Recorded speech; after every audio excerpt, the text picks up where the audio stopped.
He will be meeting with him.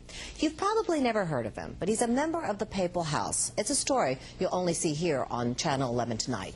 Long Island reporter Rob Hoyle met up with this special man in Long Beach, where he dedicates his time to making changes around the globe.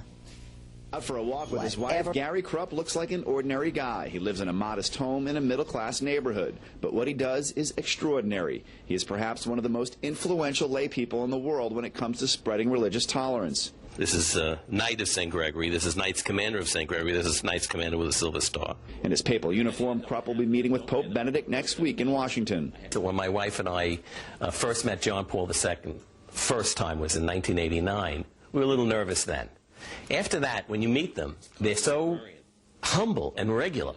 It's like you're meeting a grandfather. It's really, and Pope Benedict, as I mentioned, we know him since he's a cardinal. 25 years ago, as a consultant, Krupp was able to get an ailing hospital in Italy vital medical equipment it needed. For that, he was knighted by Pope John Paul II. From there, he decided to take his new title and make a difference in the world. Krupp and his wife Meredith, who are Jewish, founded Pave the Way Foundation, a non-secular, not-for-profit organization dedicated to ending the evil use of religion. People are killed every day. There are suicide bombings and things, and people do it in the name of religion, and this is not permitted in any faith, Islam, Judaism, or Christianity. Krupp has also been knighted by Pope Benedict and the Anglican Church. He acts as a liaison between religious leaders around the world. Well, how does a government deal with a religious extremist?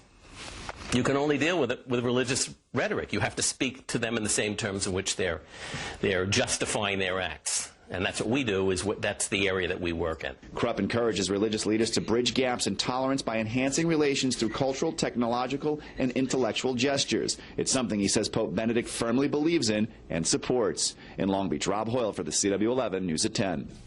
All right, 500,000 popular cars.